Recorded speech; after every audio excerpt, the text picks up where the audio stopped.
Welcome to Cinema Court, the courtroom where movies are judged. Here, films are presumed guilty until they come to present their final defense. And the one to stand up for the rights of bad movies everywhere is Seymour Fitch.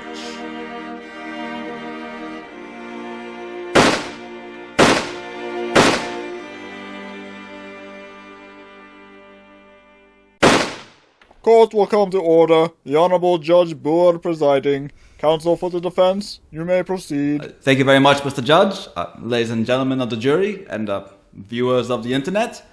This is the day that none of us want to be here. I especially don't want to be here. I've got a hot date in about, 10 minutes ago, so let's go ahead and we'll make this quick. Therefore, let's begin talking this Valentine's Day about, ironically, Valentine's Day.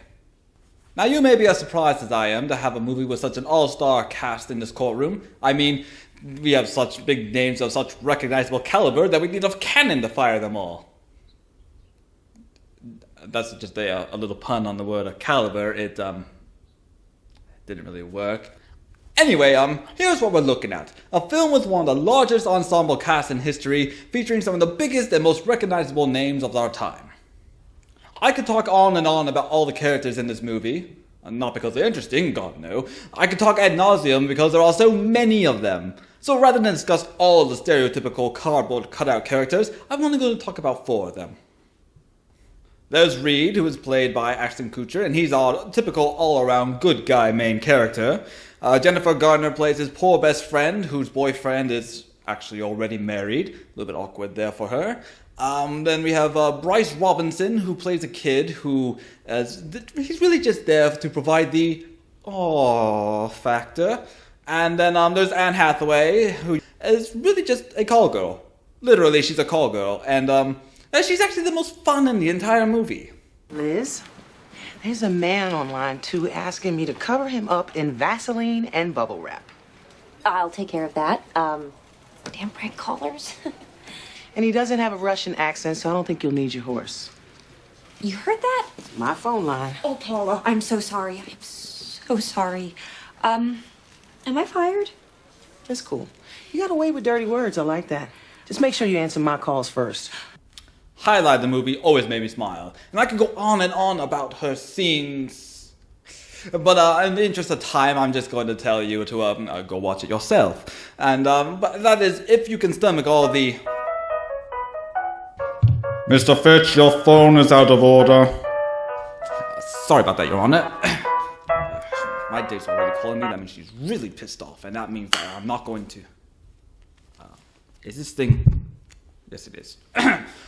Anyways, like I was saying, if you're going to watch this movie, you have to be ready to deal with certain cliches that run rampant in romantic comedies. For example, the cliche that the 2 main characters are really in love with each other even though they're in separate relationships.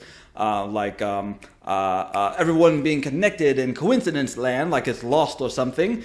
Or you have the deadbeat boyfriends who don't even remember that it's Valentine's Day. I hate Valentine's Day. Why can't these guys deliver their flowers to their girlfriends themselves? Wait, what? Yeah, they just dump them in the mailroom. I mean, they don't want to take the time to... Whoa. It's Valentine's Day today? Hello? Happy Valentine's Day. What? No, it's a Monday. Valentine's Day always falls on a Thursday. That's Thanksgiving, who's your head? You realize that last is only around to help make sure that the women in the audience feel better about their real-life deadbeat boyfriends. Because they'll be watching, they're like, okay, well, my boyfriend may be a bit dopey, but at least he remembers it's Valentine's Day and he shows up on time. It's not like we made plans ahead of time and it's not working out. At least the little kid storyline is actually pretty sweet. I mean, he focuses so much earnest effort into getting a card and flowers for his Valentine that it almost makes you forget that that's exactly the manipulative feeling that the movie wants you to feel. During recess would be the best time. When you get there, just hand me the flowers and I'll do the rest. Okay? By 5 o'clock. I'll be there. Thank you, sir. What's up with the cutest kid in the world coming in here and more and then shorted me? Like he's giving me like $15 for a $55 raise. Could I please have my receipt? I won't spoil the resolution of that storyline for you, mostly because it was the most legitimate heartthrob moment of the entire movie. And because of that single aspect that was really true and honest in this movie, Valentine's Day should be placed upon a pedestal for other romantic comedies to aspire to. For the love of... Your Honor, can we have a brief recess while I answer this? Mr. Fitch, you and your phone are out of order. Alright, fine. This will just take a second. Hello, Gloria. Listen, I'm sorry I'm running late. Where are you, Seymour? I've been waiting for more than 15 minutes. I'm in court, Gloria. Court? What? Why are you in court? I'm a lawyer. I defend bad movies. You defend bad movies? Yes, that's right. Mr. Fitch. Just a moment, Your Honor. Now? What was that, Gloria? What movie are you defending? Well, this time I'm defending a Valentine's Day. Valentine's Day? What's that? That's not a bad movie. It's a good movie, a great movie, better than anything that you ever watched. Well, technically on Rotten Tomatoes it says... Screw Rotten Tomatoes. Valentine's Day is one of my favorite movies of all time. I don't care if it's one of your favorite movies of all time, Gloria. I do care about your opinions and feelings. I do care about that. No, Gloria!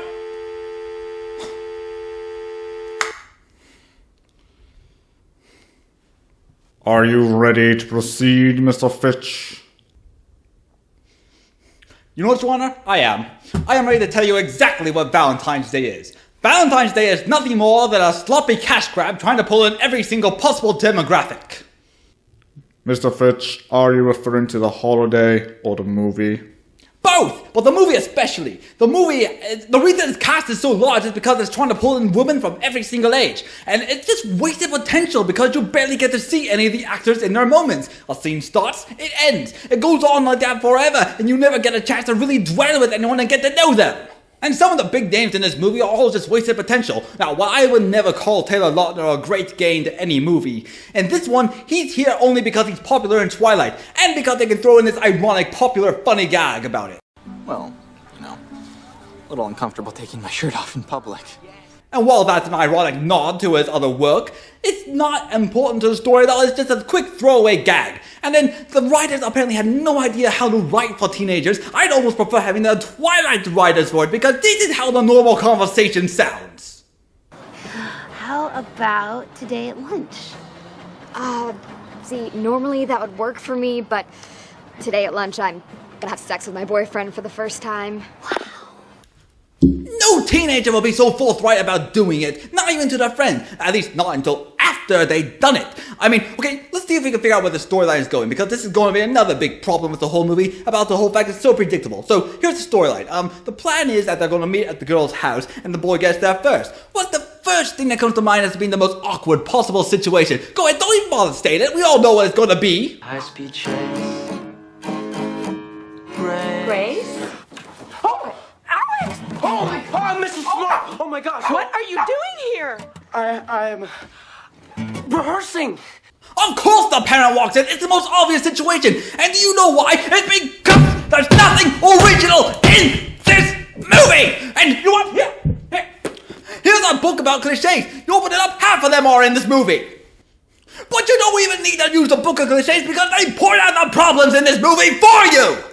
There's this girl. Oh, don't tell me. That'll take the fun out of guessing. Let's see. There's going to be a tough one. There's a very pretty girl, and she's about to get on a big airplane. And if you don't stop her, she'll never know how you really feel. But lastly, and most importantly, when this movie had the slightest chance to pull something original out of itself and try and create something that was even more poignant than the little kid scene, it backed down. We get the idea that Julia Roberts, a captain from the army, is on her way home by plane to meet with someone. Well, what would have made this scene so much more powerful, would have made this movie so much better, and would have created so much atmosphere, and actually been a ballsy move, would have been to have the person she was going to meet dead. That's right. She's traveling back to visit her dead, dearly beloved at a cemetery. That would have been the gutsiest move that this movie could have ever pulled off. But you know what? It doesn't. Instead, she's the bloody kid's mother! That's why this movie's got nothing good in it, and you should throw the book at it. It plays itself so safe that it became nothing more than a bland, pointless film that has no redeemable qualities whatsoever. And you can say, this is a romantic comedy and can get away with that, but that's an excuse that's flimsier than this fluffed up story. And for the record, Julia Roberts made $12,000 per word for this little tiny itsy bitsy appearance. That's over $3 million. Think about that. Given the lack of defense for Valentine's Day, I have no choice but to find this film guilty as charged. And since this film requires everyone to end up together, I sentence it to solitary confinement for the rest of its days.